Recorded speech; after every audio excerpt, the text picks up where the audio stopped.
Active Mind is a workshop.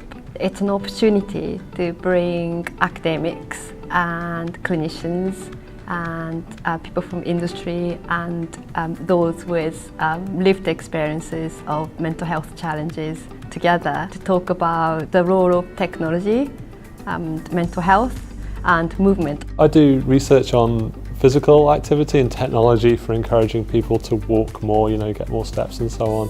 And Maki does some really interesting work on mental health and mental well-being, and we were just talking about the connections between these areas and saying there's kind of interesting overlaps and interesting unexplored areas. This two-day workshop has been a very interesting experience because there's a range of people with different backgrounds, so it's a very multidisciplinary environment, and also people with a range of both different concerns and kind of common ground. So I work in the area of mental health, but there's a lot of overlap in terms of the concerns of designing systems to support people's mental health and designing systems for kind of better physical health, and also very often mental and physical health conditions are kind of interlinked. I'm from Microsoft Research, and I have given a talk about how you can design technology that can meaningfully assist a person and extend their abilities in novel but sensible ways.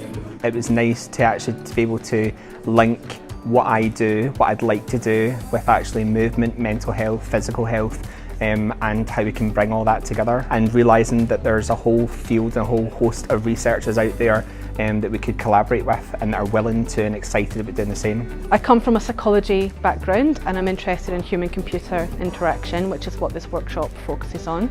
I gave a quick 5-minute talk about some of the research that I've been doing with autistic children and technologies, and I was on a panel where I discussed how technology could provide opportunities to promote well-being in autistic people. I was here to talk about my 6-minute walk app that I've developed, and it's basically an app that measures how far a person walks in 6 minutes, and it can be used as an indicator of fitness and health, and it could be used in a pre-surgery assessment with patients to predict post-surgery outcomes. I did a short presentation about my research, which is very much related to the theme of the workshop, which is on how do we use physical activity for stress management. It's very nice to see people who are interested in the same area and are passionate about doing research in this area and understand the importance of it.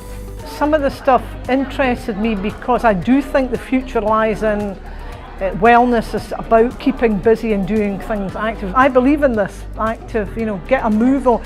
I think that's what it's about, keeping busy. I've actually had a few ideas for collaboration to hopefully benefit the students, which is essentially what I was coming here over the 2 days to leave with. It was a really great opportunity for me to really learn what's going on in this particular field. Get a Move On have allowed us to be adventurous with this workshop. I've really enjoyed when we've sort of been out of our comfort zone, when we've been off on tangents and so on, and I think there's been a lot to think about here that perhaps isn't ordinarily discussed with reference to physical activity and technology. Some amazing things happen when you create an opportunity for people to get together. That magic effect happens on the day when people come.